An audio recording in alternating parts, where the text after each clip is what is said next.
Okay, everybody, welcome back to the Lechtech Musar podcast. We are day 15 of Hachzik. We're on page 45 in the Art Scroll. Yesterday we spoke about loving one's child, and now we are going to explain what values a person should endeavor to instill within his child. We're here in this world, and the world obviously is not just about having children to send them to yeshiva, get them a job, maybe in koil, and next there's a tochnit, there's a plan, there's an objective, and the objective you might be thinking of, which is always boils back down. The essence of everything is avodas Hashem and bringing nachas ruach liyitzreinu. And as we'll see, that is exactly the point.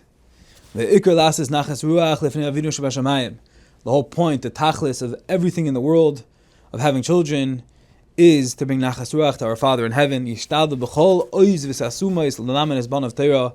And a person should strive with all of his might and power to teach his sons Torah in order to give them the tools to grow into true Avdei Hashem. How great and awesome and how sweet will his lot be if his children will grow into Talmidei Chachamim. Yismach ha'ish beitzei chalatzav ba'olam hazeh v'olam haba. L'pachas yimsor nafshay l'shtadel b'chol nafshay v'chol ma'odah leval Yuvonav Ame Haaretz Ki Rabba Ras Haaretz Ha'am Haaretz Be'in Mevin Ki Yesh Derech Yashal V'nei Ish V'Achriza Derech Imavis. So first, the Pele Yoeitz said that a person should try and strive in every which way possible that his children should be Badim Talmidei Chachamim. And says the Pele Yoeitz, if that's too tall of an order, that's too hard to accomplish, it's a difficult mandate to achieve. Lefachot, at least make sure your children are not amaratzim. Make sure they're not complete ignoramuses of Torah. Make sure they're not bak amaratzim. Says the Pele Yoeitz, we have more than enough of those in the world, and we don't need to contribute and add more of those to society. And not only is it because of a mathematical issue that we have too many amaratzim, we don't need to add more to the world, but says the Pele Yoeitz that more so, the Mishnah says that a boor cannot become fearful of sin. A person who doesn't have Yediyas HaTorah, he can't be a Yireh Shamayim.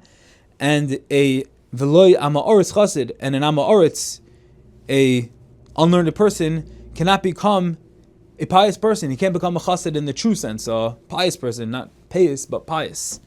He cannot become that. And why is that? Because if you don't have good, deep appreciation for Kadosh Baruch Hu, you can't fear him, you can't revere him, you can't perform the mitzvahs properly. And therefore, if one's child is not going to become a Talmid Chacham, at least he should not be a Ama'oretz.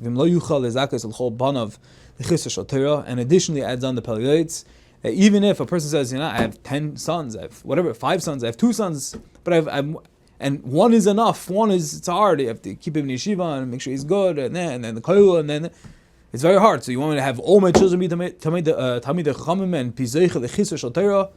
Reb Shimon says in, I think it's Gemara Sanhedrin, Ra'isi B'nei Aliyah V'hei Mu'atim. I've seen people that have grown, people that have ascended the ladder of greatness. V'hei Mu'atim, they're very little, they're few in number. So a person can think to himself, if I have more than one son, how much koiches, how much can I do? Have all of them to be zeicha to the Chisur Shel Torah?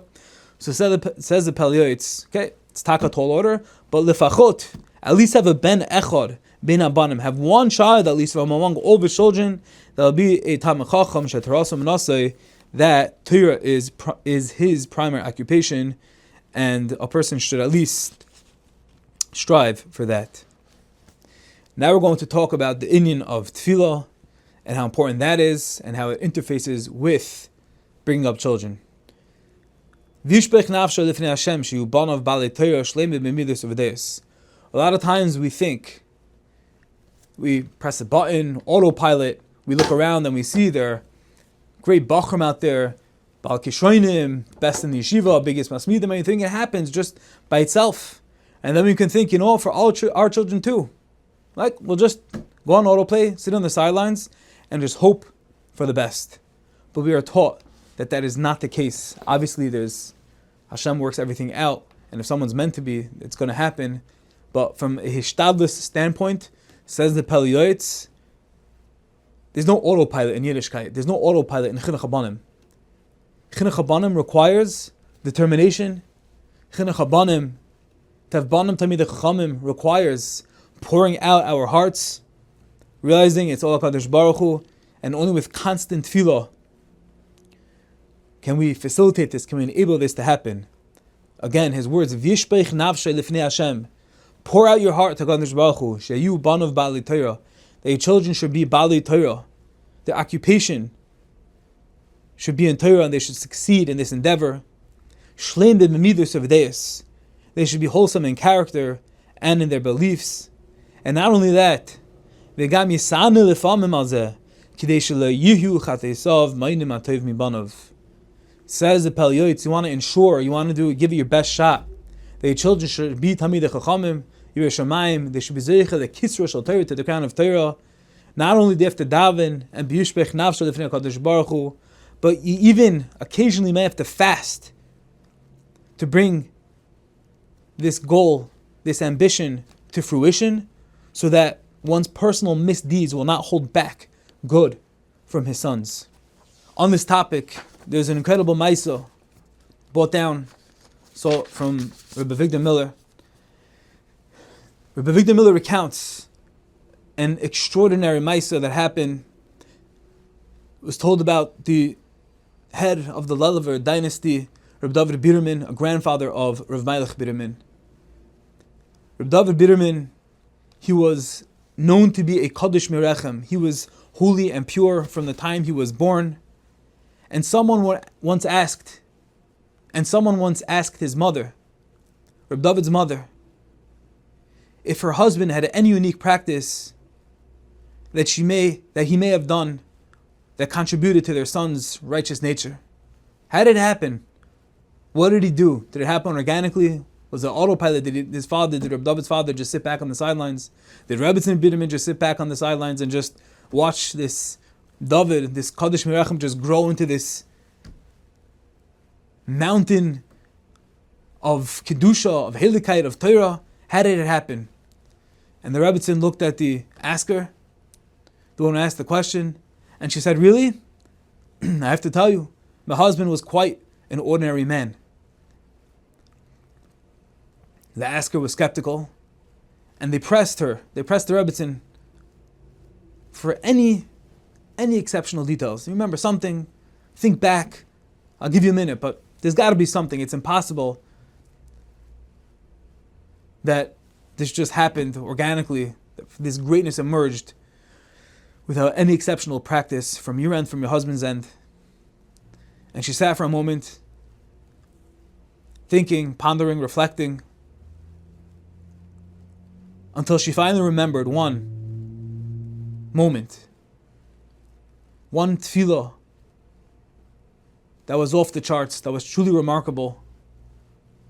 And one time, Reb David's father went into a closet, went into his office, went into and just davened and screamed out, "V'yizku lireis banim uvnei banim oiskim b'Torah uv'mitzvos." And he cried and he cried, and she remembered hearing these words. Now they're coming back alive, ringing in her mind. "V'yizku lireis banim uvnei banim oiskim b'Torah." And he pleaded and he begged and he beseeched HaKadosh Baruch Hu that he should merit righteous children who engage in Torah mitzvahs. And his intensity in that tefillah didn't end in dry eyes. It escalated to the point of tears, shouts, banging his head against the wall, and even fainting at times. And this didn't happen once, but you remember this happened quite often, where he would do this, and it came to a level where he was even banging his head, asking, pleading, begging HaKadosh Baruch Hu, "V'yizku lireis banim uvnei banim oiskim b'Torah." And she said, perhaps it was those times where he even not only banged his head, but he fainted. All that emotion that was exerted, that was invested, that koyach tefillah, the power of tefillah, may be the answer, may be the golden ticket, how we were zeiche to our heilige Kaddish Mirachem Reb David Biderman. That's what the Pele Yoeitz over here is telling us. V'yishpech nafsho lifnei Hashem. There's no autopilot. It's with constant, perpetual tefillas, and with that we can hope, daven for sure, for success, for our children's success, for Banim Tamid Chachamim Oiskim B'Torah Uve Mitzvahs. A person has to be even more vigilant and pay more attention to their daughters, because a person cannot know the type of person they will merit to marry. A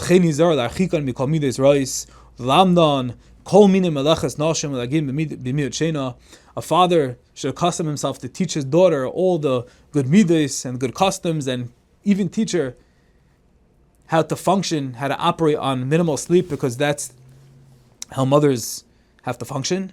And how she should interact, communicate with her husband in a correct and upright manner. And